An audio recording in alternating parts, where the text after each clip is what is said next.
तो staff selection commission यानी SSC की तैयारी करने वाले लाखों स्टूडेंट्स के लिए ना पिछला कुछ टाइम काफी उथल-पुथल वाला रहा है। पहले जीडी कांस्टेबल का एग्जाम पोस्टपोन हुआ और अब एक नई नोटिस ने सबको और भी ज्यादा कंफ्यूजन में डाल दिया है। तो चलिए इस पूरे मामले को ठीक से समझते हैं। ये जो शब्द है ना, ये कई उम्मीदवारों की फीलिंग्स को दिखा रहे हैं। जो स्टूडेंट्स दिन रात मेहनत कर रहे थे, उनके बीच में ये जो खबर आई है, उससे चिंता और उदासी का माहौल बन गया है। ये सिर्फ एक एग्जाम की तारीख का सवाल नहीं है, ये उनके भविष्य और उनकी मेहनत से जुड़ा हुआ है। तो सवाल ये है कि आखिर हुआ क्या? मतलब इस सारी बेचैनी की जड़ में है क्या? असल में एक ऑफिशियल डॉक्यूमेंट है, एक नोटिस, जिसने ना अटकलों का पूरा बाजार ही गर्म कर दिया है। क्या एसएससी कोई नई एजेंसी ला रही है? क्या एग्जाम और भी लेट होगा? आइए इस नोटिस की सच्चाई को जानते हैं। तो जिस डॉक्यूमेंट की हम बात कर रहे हैं उसे ऑफिशियली रिक्वेस्ट फॉर इन्फॉर्मेशन या आरएफआई कहते हैं, और यही वो नोटिस है जो सारी चर्चा के सेंटर में है। चलिए देखते हैं कि इसका असल में मतलब क्या है। तो ये आरएफआई है क्या भला? देखिए, आसान शब्दों में अगर समझें तो ये कोई भर्ती का टेंडर नहीं है, बिल्कुल नहीं। ये बस एसएससी का मार्केट में ये पता लगाने का एक तरीका है कि भाई एग्जाम कराने के लिए कौन कौन सी नई टेक्नोलॉजी अवेलेबल हैं। बस एक कह सकते इंफॉर्मेशन इकट्ठा करने का प्रोसेस है। अब सबसे जरूरी बात, अफवाह और सच्चाई में फर्क क्या है? देखिए, अफवाह तो ये उड़ रही है कि एसएससी ने एक नई कंपनी चुन ली है और सब कुछ बदलने वाला है। लेकिन सच्चाई ये है कि एसएससी ने साफ साफ कहा है कि ये सिर्फ एक सर्वे है, ये जानने के लिए कि भविष्य में एग्जाम्स को और सेफ कैसे बना सकते हैं। अभी कोई भी नई एजेंसी फाइनल नहीं हुई है। ठीक है, तो अब सवाल ये उठता है कि एसएससी को अचानक से इस नई टेक्नोलॉजी की जरूरत क्यों पड़ गई?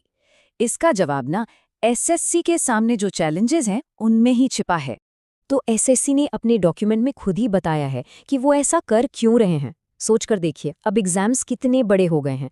कुछ में तो 50 लाख से भी ज्यादा उम्मीदवार बैठते हैं।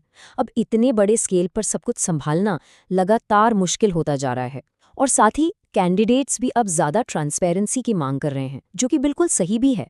तो इन सब को मिलाकर एसएससी का जो फाइनल गोल है वो एक ऐसा सिस्टम बनाना है जो पूरी तरह से सेफ हो और एंड टू एंड डिजिटल हो। अब एसएससी चाहता क्या है? किस तरह की टेक्नोलॉजी? इसे समझने का सबसे बेस्ट तरीका है व्हाट्सएप का एग्जाम्पल। जैसे व्हाट्सएप पर आपका मैसेज सिर्फ भेजने वाले और पाने वाले के बीच में सेफ रहता है, बीच में कोई उसे नहीं पढ़ सकता, ठीक वैसा ही सिस्टम एसएससी एग्जाम्स के लिए चाहता है। मतलब पेपर सीधा कमीशन से कैंडिडेट के कंप्यूटर तक पहुंचे, बीच में किसी तीसरे का कोई रोल ही ना हो। यहाँ तक तो सब ठीक है, लेकिन अब आता है सबसे बड़ा सवाल, जिसका जवाब हर कैंडिडेट जानना चाहता है कि जो जीडी कांस्टेबल की परीक्षा पोस्टपोन हुई है, उसका क्या होगा? इस आरएफआई का उस पर क्या असर पड़ेगा? देखिए, यहाँ पे ना दो बातें हो सकती हैं।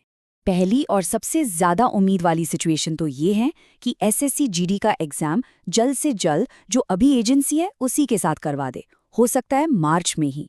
और ये जो नई टेक्नोलॉजी की खोज चल रही है, इसे भविष्य की परीक्षाओं जैसे कि अगला सीजीएल उसके लिए लागू किया जाए। अब दूसरी पॉसिबिलिटी थोड़ी चिंता वाली है। हो सकता है कि एसएससी ये फैसला कर ले कि पेपर लीक जैसी प्रॉब्लम से बचने के लिए जीडी का एग्जाम भी नई और ज़्यादा सेफ सिस्टम के साथ ही कराया जाए।